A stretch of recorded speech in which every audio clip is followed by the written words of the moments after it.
നമസ്കാരം, KCN ന്യൂസിലേക്ക് സ്വാഗതം. പ്രധാന വാർത്തകൾ. സംസ്ഥാനത്തെ ട്രോളിംഗ് നിരോധനം നിലവിൽ വന്നു. ജൂലൈ 31 വരെ മത്സ്യത്തൊഴിലാളികൾക്ക് വറുതിയുടെ കാലം. ജില്ലയിൽ മത്സ്യബന്ധനം നടത്തിയ അന്യസംസ്ഥാന ബോട്ടുകളെല്ലാം മടങ്ങി. മഴയുടെ ദുരിതം മാറാതെ കാസർഗോഡ് ജില്ല. കാലവർഷക്കെടുതിയിൽ മരിച്ചത് 4 പേർ. 50-ലധികം വീടുകളും ഭാഗികമായി തകർന്നു. മുന്നറിയിപ്പ് നൽകി അധികൃതർ. സംസ്ഥാന സർക്കാരിന്റെ മദ്യനയത്തിനെതിരെ കാസർഗോഡ് പ്രതിഷേധം സംഘടിപ്പിച്ചത് വെൽഫെയർ പാർട്ടി. മദ്യനയം പുനഃപരിശോധിക്കണമെന്നാവശ്യപ്പെട്ട് പ്രവർത്തകർ കലക്ട്രേറ്റിന് മുന്നിൽ ധർണ സംഘടിപ്പിച്ചു. കാർഷിക മേഖലയിൽ ദുരിതങ്ങൾ ബാക്കിയെന്ന് കേരള കർഷക സംഘം. കാർഷിക ഉൽപ്പന്നങ്ങൾക്ക് ന്യായവില ഉറപ്പാക്കണമെന്നും കർഷക സംഘം ആവശ്യപ്പെട്ടു. പ്രവർത്തകർ കാസർഗോഡ് താലൂക്ക് ഓഫീസിലേക്ക് മാർച്ച് സംഘടിപ്പിച്ചു. ജീവിതത്തിൽ സംഗീതത്തിന്റെ പ്രകാശം വിരിയിച്ച് സഹോദരങ്ങൾ. നീലേശ്വരം ബംഗളത്തെ അബിയും മഞ്ജുവും ജീവിക്കുന്നത് സംഗീതത്തെ സ്നേഹിച്ച്. വാർത്തകൾ വിശദമായി. മത്സ്യത്തൊഴിലാളികൾക്കിനി ദുരിത ജീവിതം.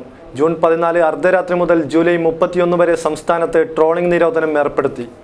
ജില്ലയിലെ മത്സ്യമേഖലയിലും അനുബന്ധ ജോലികളിലും ഏർപ്പെടുന്ന 50,000-ഓളം വരുന്ന തൊഴിലാളികൾക്കിനി അരപ്പട്ടിണിയിൽ ജീവിതം.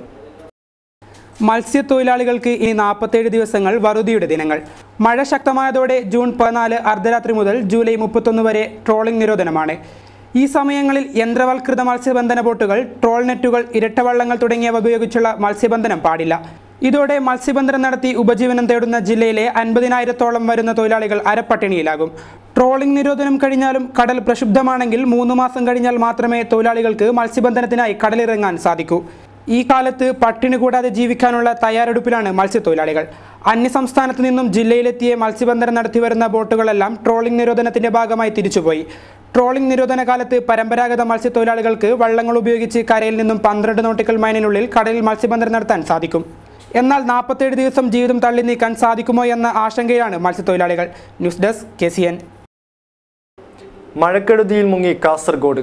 ജില്ലയിൽ കാലവർഷം ശക്തമായതോടെ നിരവധി വീടുകളാണ് പൂർണ്ണമായും ഭാഗികമായും തകർന്നത്.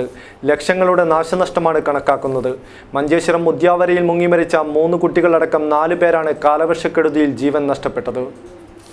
ജില്ലയിൽ ഇടവിട്ടുണ്ടാകുന്ന കനത്ത മഴയിൽ വ്യാപകമായ നാശനഷ്ടങ്ങളാണ് പലയിടത്തും ഉണ്ടാകുന്നത്. കഴിഞ്ഞ ദിവസങ്ങളിലുണ്ടായ ശക്തമായ കാറ്റിലും മഴയ്ക്കും ജില്ലയിൽ നിരവധി വീടുകൾ പൂർണ്ണമായും ഭാഗികമായും തകർന്നു. കാലവർഷത്തിൽ 52 വീടുകളാണ് ഇതുവരെ ജില്ലയിൽ തകർന്നത്. ഭാഗികമായി തകർന്ന വീടുകളുടെ നാശനഷ്ട കണക്ക് 10 ലക്ഷം കവിഞ്ഞിട്ടുണ്ട്. മഞ്ചേശ്വരത്ത് ഉദ്യാവരയിൽ മുങ്ങിമരിച്ച 3 കുട്ടികളടക്കം 4 പേരാണ് കാലവർഷക്കെടുതിയിൽ മരിച്ചത്. പലയിടങ്ങളിലും കനത്ത മഴയിൽ വെള്ളക്കെട്ടും ഉണ്ടായി. എന്നാൽ ചൊവ്വാഴ്ച മഴയ്ക്ക് നേരിയ തോതിലുണ്ടായ കുറവ് ജനങ്ങൾക്ക് ഏറെ ആശ്വാസകരമായി. മലയോരത്തും കനത്ത മഴ ഏറെ ദുഷ്കരം തന്നെയായിരുന്നു. പലയിടങ്ങളിലും മരങ്ങൾ ഇലക്ട്രിക് ലൈനിന് മുകളിൽ പൊട്ടിവീണ് വൈദ്യുതി മുടക്കവും ഉണ്ടായി. ശക്തമായ കാറ്റും മഴയും സ്കൂൾ വിദ്യാർത്ഥികളെയും സാരമായി ബാധിച്ചിട്ടുണ്ട്. മെയ് 30 തെക്കു പടിഞ്ഞാറൻ മൺസൂൺ ആരംഭിച്ചതിനു ശേഷം ജില്ലയിൽ ഇതുവരെ 487.2 mm മഴയാണ് ലഭിച്ചത്. 2 ദിവസങ്ങളിലായി ശക്തമായ മഴയ്ക്ക് അയവ് വന്നതിനാൽ ആശ്വസിക്കുകയാണ് ജനങ്ങൾ. News desk KCN. സംസ്ഥാന സർക്കാരിന്റെ മദ്യനയത്തിനെതിരെ കാസർഗോഡ് പ്രതിഷേധം. മദ്യനയം പുനഃപരിശോധിക്കണമെന്നാവശ്യപ്പെട്ട് വെൽഫെയർ പാർട്ടി കാസർഗോഡ് ജില്ലാ കമ്മിറ്റി കലക്ട്രേറ്റിന് മുന്നിൽ ധർണ സംഘടിപ്പിച്ചു. വെൽഫെയർ പാർട്ടി സംസ്ഥാന കമ്മിറ്റി അംഗം PK അബ്ദുൾ റഹ്മാൻ ധർണ ഉദ്ഘാടനം ചെയ്തു. സംസ്ഥാന സർക്കാരിന്റെ ജനവിരുദ്ധ മദ്യനയത്തിനെതിരെയാണ് വെൽഫെയർ പാർട്ടി കാസർഗോഡ് ജില്ലാ കമ്മിറ്റി കലക്ട്രേറ്റ് പടിക്കൽ ധർണാ സമരം സംഘടിപ്പിച്ചത്. സംസ്ഥാന കമ്മിറ്റി അംഗം PK അബ്ദുൾ റഹ്മാൻ ധർണ ഉദ്ഘാടനം ചെയ്തു. ഇങ്ങനെ കേരളത്തിൽ നമ്മുടെ കയ്യിൽ ഉണ്ടായിരുന്ന തദ്ദേശ സ്വയംഭരണ സ്ഥാപനങ്ങളിൽ നേടിയെടുത്ത നിയമം പിണറായി സർക്കാർ റദ്ദ് ചെയ്തിരിക്കുക. എക്സൈസ് വകുപ്പ് കൈകാര്യം ചെയ്തുകൊണ്ടിരിക്കുന്ന ശ്രീമാൻ TP രാമകൃഷ്ണൻ നമ്മോട് പറഞ്ഞിരിക്കുന്നത്, പത്രക്കാരോട് പറഞ്ഞത്, കേരളത്തിലെ അടച്ച ബാറുകൾ മുഴുവനും തുറക്കേണ്ടതുണ്ട്. ഉമ്മൻചാണ്ടി സർക്കാർ ഭരിക്കുമ്പോൾ ജസ്റ്റിസ് രാമചന്ദ്രൻ റിപ്പോർട്ട് പ്രകാരം കേരളത്തിലെ ഒട്ടുമുക്കാൽ ബാറുകളും നിയമപ്രകാരം പ്രവർത്തിക്കാൻ ഒരുവിധ സൗകര്യങ്ങളുമില്ലാത്ത ബാറാണ്. അതുകൊണ്ട് തന്നെ ആ ബാറുകൾ അടച്ചുപൂട്ടണമെന്ന് ജസ്റ്റിസ് രാമചന്ദ്രൻ കമ്മീഷൻ റിപ്പോർട്ട് വളരെ കൃത്യമായി പറഞ്ഞു. അതിന്റെ അടിസ്ഥാനത്തിൽ അടച്ചുപൂട്ടിയിരിക്കുന്ന ബാറുകൾ മുഴുവനും കേരളത്തിൽ തുറക്കേണ്ടതുണ്ട്. 232-ാം വകുപ്പ് പ്രകാരം പഞ്ചായത്തിലെ ജനങ്ങൾ, ഗ്രാമങ്ങളിലെ ജനങ്ങൾ ആ നിയമത്തിൽ പിടിച്ചു തൂങ്ങിക്കൊണ്ട് ബാറുകൾ തുറക്കാൻ അനുവദിക്കുന്നില്ല. പരിപാടിയിൽ ജില്ലാ പ്രസിഡന്റ് CH മുത്തലീബ് അധ്യക്ഷത വഹിച്ചു. DSS കേരള ഘടകം secretary Reshma Karivedakam, welfare party സംസ്ഥാന പ്രതിനിധി സഭാംഗം അബുഞ്ഞി തലക്കളൈ, മദ്യവിരുദ്ധ പ്രവർത്തകൻ K സുരേഷ്, ജില്ലാ ജനറൽ സെക്രട്ടറി CH ബാലകൃഷ്ണൻ, ജില്ലാ സെക്രട്ടറി PK അബ്ദുള്ള തുടങ്ങിയവർ സംസാരിച്ചു. കാർഷിക മേഖലയിൽ ദുരിതങ്ങൾ ബാക്കിയെന്ന് കേരള കർഷക സംഘം. കർഷകർ അനുഭവിക്കുന്ന പ്രശ്നങ്ങൾ പരിഹരിക്കണമെന്നാവശ്യപ്പെട്ട് പ്രവർത്തകർ താലൂക്ക് ഓഫീസിലേക്ക് മാർച്ചും ധർണയും സംഘടിപ്പിച്ചു. കാർഷിക ഉൽപ്പന്നങ്ങൾക്ക് ന്യായവില ഉറപ്പാക്കണമെന്നും കർഷക സംഘം ആവശ്യപ്പെട്ടു.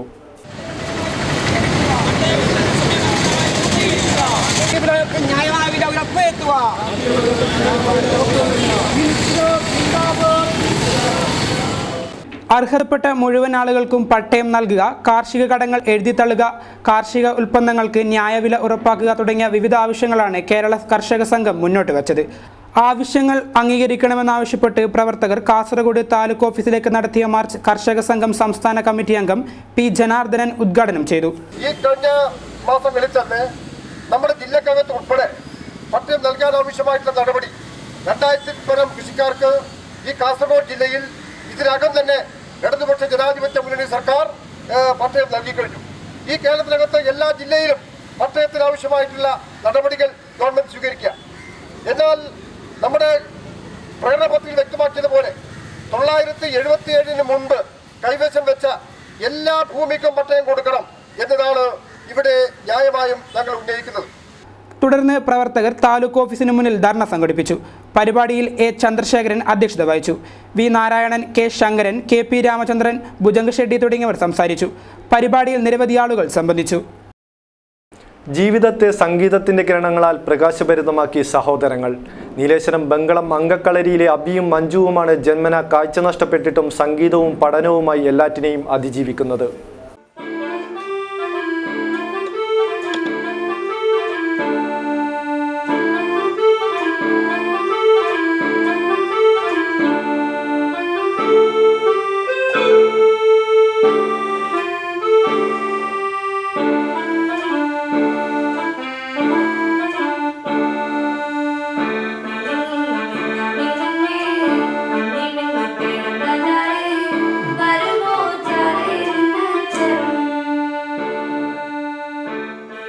മാന്ത്രികത സൃഷ്ടിക്കുന്ന ഈ വിരലുകളും മനം കുളിർപ്പിക്കുന്ന ഈ ഗാനമാധുര്യവും ഒരു അതിജീവനത്തിൻ്റെ ഫലമാണ്.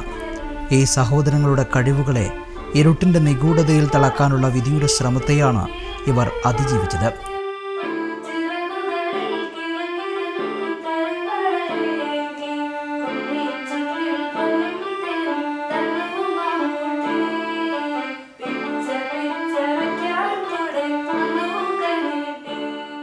തിരിച്ചറിയാനുള്ള പ്രായം തൊട്ട് ഇരുട്ടിനൊപ്പം ജീവിക്കുന്ന ഈ സഹോദരങ്ങൾ പക്ഷേ ഇപ്പോൾ ഇരുട്ടിനെ അതിജീവിച്ചു തുടങ്ങിയിരിക്കുന്നു.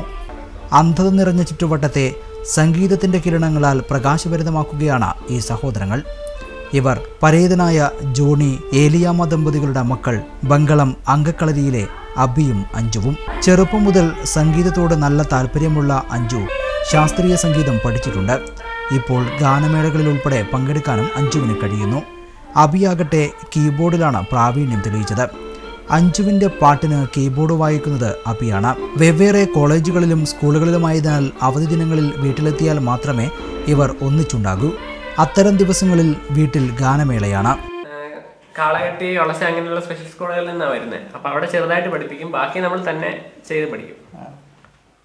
അവിടുത്തെ സ്പെഷ്യൽ സ്കൂൾ വിദ്യാഭ്യാസ രീതിയുടെ അകത്ത് ഇതിനകത്ത് കീബോർഡ് അതുപോലത്തെ ക്രാഫ്റ്റ് അതുപോലത്തെ എല്ലാം ഉണ്ട്. ഇവിടെ നീലേശ്വരത്ത് വന്നതിന് ശേഷം കേരളത്തിലെ വിവിധ കലാകാരന്മാരുടെ സിനിമ അങ്ങനത്തെയുള്ള സംഘടനയൊക്കെയായ വിബ്ജിയോ ഫിലിംസിന്റെ പരിപാടികളിൽ പങ്കെടുക്കുന്നുണ്ട്. ഗാനമേളയുടെ പരിപാടികളിൽ പങ്കെടുക്കുന്നുണ്ട്. ചെറുപ്പത്തിൽ കുട്ടികൾ സൂര്യനെ കണ്ണിമു ചിമ്മാതെ നോക്കി നിൽക്കുന്നത് അത്ഭുതത്തോടെയാണ് രക്ഷിതാക്കൾ കണ്ടത്. പലയിടങ്ങളിലും വിദഗ്ധ ഡോക്ടർമാരെ കാണിച്ചുവെങ്കിലും കണ്ണിലേക്കുള്ള ഞരമ്പിനാണ് പ്രശ്നമെന്നതിനാൽ ഓപ്പറേഷനിലൂടെ പരിഹരിക്കാൻ കഴിയില്ല എന്ന് അവർ വിധി എഴുതി. പിന്നെ ഞങ്ങൾ ചികിത്സയായി. പിന്നെ അത് ഇവിടെ ഒരു 4 വയസ്സിൻ്റെ എളുപ്പമാണ് പെണ്ണ്. അത് കഴിഞ്ഞപ്പോൾ അവർക്കും ആയപ്പോൾ പിന്നെ 2 പേരെയും ചികിത്സയായി. പിന്നെ കൂത്താട്ടോടത്തിൽ 8 വർഷത്തോളം ആയുർവേദ ചികിത്സയായിരുന്നു. ഇപ്പം 3-4 വർഷമായിട്ട് അത് മുടങ്ങി. പിന്നെ പെരയൊക്കെ പണിത് കാരണം അതിൻ്റെ പണിയും കടമൊക്കെ ആയിട്ട് അത് നിർത്തി. ഇത് പിള്ളേർ പറയുന്നുണ്ട്, ഇപ്പോഴും പറയുന്നുണ്ട് ട്രീറ്റ്മെൻറ്റ് ചെയ്യണമെന്ന്. ഇപ്പോൾ അവനിപ്പോൾ ഹോമിയോ ചികിത്സ ഇപ്പോൾ ചെയ്യുന്നുണ്ട്. ഇപ്പോൾ ഈ ജീവിതത്തോട് ഇവർ പൊരുത്തപ്പെട്ട് കഴിഞ്ഞു. നിലവിൽ കോട്ടയം ഗവൺമെൻറ് കോളേജിൽ 3ാം വർഷ ഇംഗ്ലീഷ് ബിരുദ വിദ്യാർത്ഥിയാണ് അബി. കോട്ടയത്തു തന്നെ അച്ചാമ്മ മെമ്മോറിയൽ ഹയർ സെക്കൻഡറി സ്കൂളിൽ ഇത്തവണ SLC പൂർത്തിയാക്കിയ അഞ്ജുവിന് മികച്ച വിജയമാണ് ഉണ്ടായത്. 6 വിഷയത്തിൽ A+ നേടിയാണ് അഞ്ജു വിജയിച്ചത്. നേരത്തെ കോട്ടയത്തായിരുന്ന ഈ കുടുംബം ഇപ്പോൾ അങ്കക്കളരിയിലേക്ക് താമസം മാറിയിട്ട് 2 വർഷത്തോളമായി. അബി 8ൽ പഠിക്കുമ്പോഴാണ് അച്ഛൻ മരണപ്പെട്ടത്. വെള്ളരിക്കുണ്ട് പ്രാഥമികാരോഗ്യ കേന്ദ്രത്തിൽ ജൂനിയർ പബ്ലിക് ഹെൽത്ത് നഴ്സായ അമ്മ ഏലിയാമ്മയുടെയും മേമയുടെയും സംരക്ഷണത്തിലാണ് ഇവരിപ്പോൾ. പഠനത്തോടൊപ്പം സംഗീതവും ഒന്നിച്ചു കൊണ്ടുപോകാനാണ് ഈ സഹോദരങ്ങളുടെ തീരുമാനം.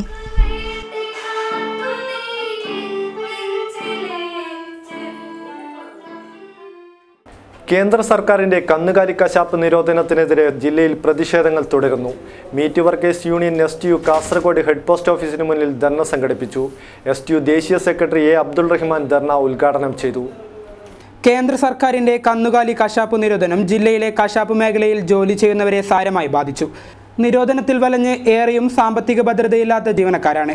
കന്നുകാലികളുടെ ഇറക്കുമതി കുറഞ്ഞതോടെ പലർക്കും തൊഴിലില്ലാത്ത അവസ്ഥയാണ്. ഇത്തരം സാഹചര്യം നിലനിൽക്കെയാണ് നിരോധനത്തിനെതിരെ meat workers union STU Kasaragod town committee head post ഓഫീസിന് മുന്നിൽ ധർണ സംഘടിപ്പിച്ചത്.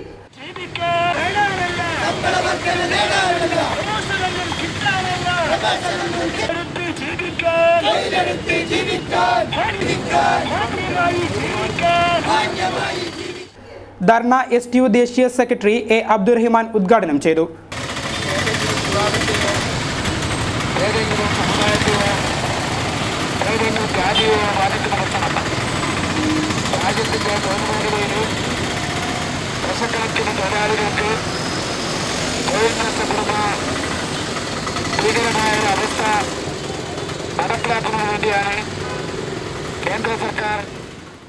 യൂത്ത് ലീഗ് ജില്ലാ പ്രസിഡന്റ് അഷറഫ് എടനീർ, അബ്ദുള്ള കുഞ്ഞി, ഷെരീഫ് പൊടവഞ്ചി, NA അബ്ദുൽ ഖാദർ, ആമു തായൽ, BK അബ്ദുൽ സമദ്, മുത്തലീഖ് പാറക്കറ്റ് തുടങ്ങിയവർ സംസാരിച്ചു. ഇനി റംസാൻ വിശേഷങ്ങളുമായി നോമ്പാഴപ്പൊരുൾ.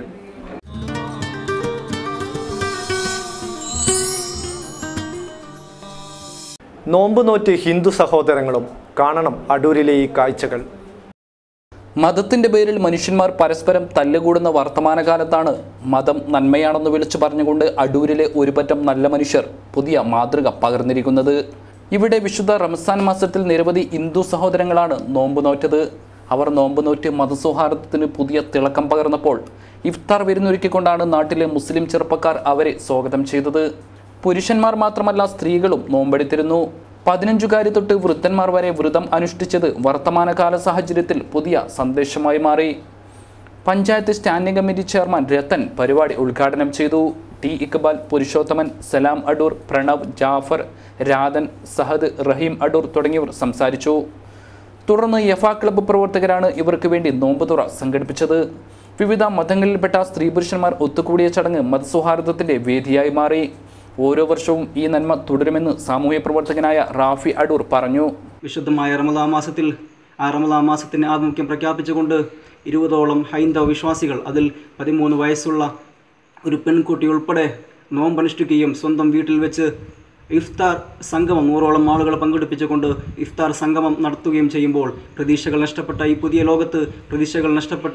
ഈ പുതിയ ലോകത്തും നമുക്ക് പ്രതീക്ഷയുടെ ഒരു ഒടുവിൽ ആ സന്ധ്യനേരത്ത് പരസ്പരം കൈകൊടുത്ത് പിരിയുമ്പോൾ നന്മയുടെ പുതിയ സൂര്യനാണ് കാസർഗോഡിന്റെ അതിർത്തി പ്രദേശമായ അടൂരിൽ ഉദിച്ചുയർന്നത്.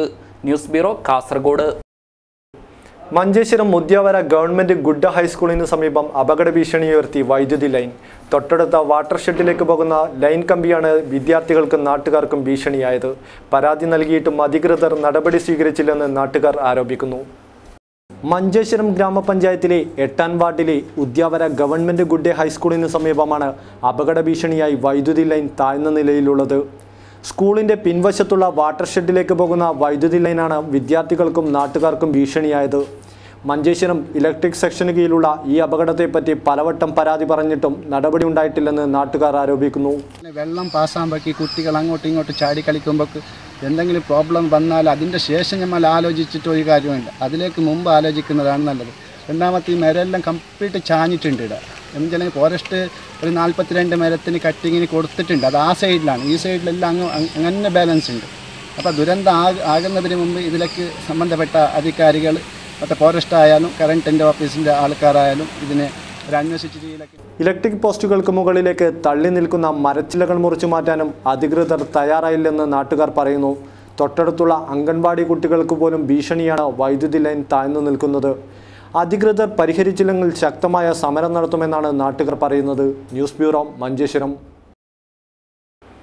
രുചിയേറും വിഭവങ്ങളുമായി നീലേശ്വരത്തെ ചക്ക മഹോത്സവം. ചക്കയുടെ ഔഷധ ഗുണങ്ങളും പ്രാധാന്യവും ജനങ്ങളിലേക്ക് എത്തിക്കലാണ് ലക്ഷ്യം. 18-ന് സമാപിക്കും. All Kerala Jack fruit promotion അസോസിയേഷനും ജാക്ക് ആൻഡ് ബെറീസും സംയുക്തമായാണ് നീലേശ്വരം ചക്ക മഹോത്സവം സംഘടിപ്പിച്ചത്. നീലേശ്വരം കൃഷിഭവന് സമീപം 18 വരെ നീണ്ടുനിൽക്കുന്ന ചക്ക മഹോത്സവം നഗരസഭാ chairman professor KP Jayarajan TV രേണുകയ്ക്ക് ചക്ക ഉൽപ്പന്നങ്ങൾ കൈമാറി ഉദ്ഘാടനം ചെയ്തു. ചേക്കുകായ എന്ന പദത്തിൽ നിന്നാണ് ചക്ക എന്ന് പറയുന്ന പദം ഉടലെടുത്തത്. ഒരുമിച്ചുള്ള ഫലങ്ങൾ ഒരുമിച്ച് നിൽക്കുക. അപ്പോൾ നമ്മൾ പക്ഷികൾ ചേക്കേറുക എന്ന് പറയാം. ഒരുമിച്ച് പക്ഷികൾ പാറുന്നതിന് നമ്മൾ എന്ത് പറയും? പക്ഷികൾ ചേക്കേറുക എന്ന് പറയും. അപ്പോൾ ചേക്കേറുക എന്ന് പറഞ്ഞാൽ ഒരുമിച്ച് നിൽക്കുകയല്ല. അപ്പോൾ ഒരുമിച്ച് നിൽക്കുന്ന ഫലങ്ങൾ ചേക്കുകായ എന്ന പദത്തിൽ നിന്നാണ് ചക്ക എന്ന് പറയുന്ന പദം ഉടലെടുത്തത് എന്നതും നമ്മൾ ഈ സന്ദർഭത്തിൽ അങ്ങനെ ഓർക്കണം. അതിന് ചക്കയ്ക്ക് വേണ്ടി ചക്കയെ പ്രോത്സാഹിപ്പിക്കുവാനും നമ്മൾ ഒരുമിച്ച് നിൽക്കണമെന്ന് പറയാനാണ് ഞാൻ ഈ കാര്യം ഇവിടെ സൂചിപ്പിച്ചത്. കൗൺസിലർ KV സുധാകരൻ, ഗീത, റിജി തോമസ് എന്നിവർ സംസാരിച്ചു. ചക്ക അലുവ, ചക്ക ഉണ്ണിയപ്പം, ചക്ക പുട്ടുപൊടി, ചമ്മന്തിപ്പൊടി, പപ്പടം, ഐസ്ക്രീം തുടങ്ങിയ വിവിധതരം വിഭവങ്ങളാണ് ചക്ക മഹോത്സവത്തിൽ പ്രദർശനത്തിനും വിൽപ്പനയ്ക്കുമായി എത്തിച്ചത്. കാഞ്ഞങ്ങാട് നഗരസഭയിലെ ചതുരക്കിണറിലെ മാലിന്യ നിർമ്മാർജ്ജനം മറ്റുള്ളവർക്ക് മാതൃകയാവുന്നു. വാർഡുകളിലെ മുഴുവൻ വീടുകളിൽ നിന്നും മാലിന്യം സ്വീകരിച്ച് സംസ്കരണത്തിനായി കയറ്റി അയച്ചു. കാഞ്ഞങ്ങാട് നഗരസഭ 21-ാം വാർഡ് ചതുരക്കിണറിലെ മുഴുവൻ വീടുകളിലെയും മാലിന്യങ്ങളാണ് മാറ്റിയത്. ഈ മാലിന്യങ്ങൾ ഖരമാലിന്യങ്ങൾ എന്നിവയെല്ലാം ശേഖരിച്ച് ഗുരുവനം, ചതുരക്കിണർ എന്നിവിടങ്ങളിൽ എത്തിച്ചു. സ്വയം സഹായ സംഘങ്ങൾ, കുടുംബശ്രീ പ്രവർത്തകർ എന്നിവരുടെയെല്ലാം സഹകരണത്തോടെയാണ് പ്രവർത്തനം. മാലിന്യങ്ങൾ എല്ലാം നീക്കം ചെയ്യുകയാണ്. അതിനുവേണ്ടുന്ന പരിപാടിയാണ് ഇവിടെ നടന്നുകൊണ്ടിരിക്കുന്നത്. ഇവിടെ പ്രവർത്തിക്കുന്ന സന്നദ്ധ സംഘടനകളെല്ലാം തന്നെ ഇതിനെ സഹകരിക്കുന്നുണ്ട്. ആശ്രയ സ്വയം സഹായ സംഘം ഇതിനുവേണ്ടുന്ന സാമ്പത്തിക സഹായം നൽകുന്നുണ്ട്. അതുപോലെ മറ്റ് ശോഭ സ്വയം സഹായ സംഘമാണ് ഈ വേസ്റ്റ് ശേഖരിച്ച് ഇവിടെ കൊണ്ടിടുന്ന പ്രവൃത്തി നടത്തിക്കൊണ്ടിരിക്കുന്നത്. ബാക്കി എല്ലാ നാട്ടുകാരും ഇതിനോട് സഹകരിക്കുന്നുണ്ട്. സോപാനം പുരുഷ സ്വയം സഹായ സംഘത്തിൻ്റെ നേതൃത്വത്തിലാണ് വീടുകളിൽ നിന്നും മാലിന്യങ്ങൾ ശേഖരിച്ചത്. പിന്നീട് സംസ്കരണ കേന്ദ്രമായ കർണാടകയിലേക്ക് ഇവ എത്തിക്കാനുള്ള സാമ്പത്തിക സഹായം ശ്രേയസ് പുരുഷ സ്വയം സഹായ സംഘം പ്രവർത്തകർ നൽകി. ചെറുവത്തൂരിലെ കൈതക്കാട് മഹല്ല് ജമാഅത്തിന്റെ കീഴിൽ ഖുർആൻ കോളേജ് പാണക്കാട് ഹാഷിർ അലി ശിഹാബ് തങ്ങൾ ഉദ്ഘാടനം ചെയ്തു. നിങ്ങൾ ചെയ്യപ്പെടുന്ന ഈ സേവനങ്ങൾ വളരെ മഹത്തരമാണ്. അള്ളാഹു ഇതൊക്കെ കബൂൽ ചെയ്ത് നിങ്ങൾക്ക് സ്വർഗീയ ലോകത്ത് വലിയ ഉദ്യമം അള്ളാഹു നൽകാൻ അനുഗ്രഹിക്കുമാറാവട്ടെ എന്ന് പ്രാർത്ഥിക്കുകയാണ്. അതുകൊണ്ട് മനസ്സിലാക്കപ്പെടുന്നത് പരിശുദ്ധമാക്കപ്പെട്ട ഖുർആൻ പഠിക്കുകയും പഠിപ്പിക്കുകയും ചെയ്യുക എന്നുള്ളത് പുണ്യമാണ്. അത് പ്രവാചക സല്ലല്ലാഹു അലൈഹി വസല്ലം തങ്ങളുടെ അധ്യാപനത്തിൽ മനസ്സിലാക്കപ്പെട്ടതാണ്. പക്ഷേ പ്രവാചക സല്ലല്ലാഹു അലൈഹി വസല്ലം തങ്ങൾ പറഞ്ഞു, കാലം കൈ കൊണ്ടുമ്പോൾ ഒരു ജമാനൻ ലാ യബ്ഖാ മിനൽ ഇസ്ലാം ഇല്ലാ ഇസ്മുഹു വലാ യബ്ഖാ മിനൽ ഖുർആൻ ഇല്ലാ റസ്മുഹു മസാജിദും ആമിറ വയഖറാഹു മിനൽ ഹുദാ. കാലം അവസാനമാകുമ്പോഴേക്കും പരിശുദ്ധ ഖുർആൻ ഓതുന്നവരും അത് പാരായണം ചെയ്യുന്ന ആൾ കുറേ ആയിരിക്കും. പരിശുദ്ധ ഖുർആൻ ഉണ്ടാകും. കൈതക്കാട് ഖിളർ മസ്ജിദ് പരിസരത്ത് നടന്ന ചടങ്ങിലാണ് കൈതക്കാട് മഹല്ല് ജമാഅത്ത് കമ്മിറ്റിയുടെ കീഴിൽ ആരംഭിക്കുന്ന ഖുർആൻ കോളേജിന്റെ ഉദ്ഘാടനം നടന്നത്. പാണക്കാട് ഹാഷിർ അലി ശിഹാബ് തങ്ങൾ വിദ്യാർത്ഥികൾക്ക് പാഠഭാഗം ഓതിക്കൊടുത്ത് ഉദ്ഘാടനം ചെയ്തു. മഹല്ല് പ്രസിഡന്റ് MC ഇബ്രാഹിം ഹാജി അധ്യക്ഷനായിരുന്നു. ഷാജുഹു ഷമീർ അസ്ഹരി ഉദ്ബോധന പ്രസംഗം നടത്തി. ഹിബത്തുള്ള ഹുദവി, ഇല്യാത്ത് ഹുദവി, ഖത്തീബ് ഷാഗിർ ദാരിമി, മഹല്ല് സെക്രട്ടറി മുഹമ്മദ് കുഞ്ഞി ഹാജി, മുനീർ ഹുദവി എന്നിവർ സംസാരിച്ചു. 24 വിദ്യാർത്ഥികളാണ് കോളേജിൽ പുതുതായി പ്രവേശനം നേടിയിരിക്കുന്നത്. പ്രധാന വാർത്തകൾ ഒരിക്കൽ കൂടി. സംസ്ഥാനത്തെ ട്രോളിംഗ് നിരോധനം നിലവിൽ വന്നു. ജൂലൈ 31 വരെ മത്സ്യത്തൊഴിലാളികൾക്ക് വറുതിയുടെ കാലം. ജില്ലയിൽ മത്സ്യബന്ധനം നടത്തിയ അന്യസംസ്ഥാന ബോട്ടുകളെല്ലാം മടങ്ങി. മഴയുടെ ദുരിതം മാറാതെ കാസർഗോഡ് ജില്ല. കാലവർഷക്കെടുതിയിൽ മരിച്ചത് 4 പേർ. 50-ലധികം വീടുകളും ഭാഗികമായി തകർന്നു. മുന്നറിയിപ്പ് നൽകി അധികൃതർ. സംസ്ഥാന സർക്കാരിന്റെ മദ്യനയത്തിനെതിരെ കാസർഗോഡ് പ്രതിഷേധം സംഘടിപ്പിച്ചത് വെൽഫെയർ പാർട്ടി. മദ്യനയം പുനഃപരിശോധിക്കണമെന്നാവശ്യപ്പെട്ട് പ്രവർത്തകർ കലക്ട്രേറ്റിന് മുന്നിൽ ധർണ സംഘടിപ്പിച്ചു. കാർഷിക മേഖലയിൽ ദുരിതങ്ങൾ ബാക്കിയെന്ന് കേരള കർഷക സംഘം. കാർഷിക ഉൽപ്പന്നങ്ങൾക്ക് ന്യായവില ഉറപ്പാക്കണമെന്നും കർഷക സംഘം ആവശ്യപ്പെട്ടു. പ്രവർത്തകർ കാസർഗോഡ് താലൂക്ക് ഓഫീസിലേക്ക് മാർച്ച് സംഘടിപ്പിച്ചു. ജീവിതത്തിൽ സംഗീതത്തിന്റെ പ്രകാശം വിരിയിച്ച് സഹോദരങ്ങൾ. നീലേശ്വരം ബംഗളത്തെ അബിയും മഞ്ജുവും ജീവിക്കുന്നത് സംഗീതത്തെ സ്നേഹിച്ച്. വാർത്താ ബുള്ളറ്റിൻ സമാപിക്കുന്നു. നമസ്കാരം.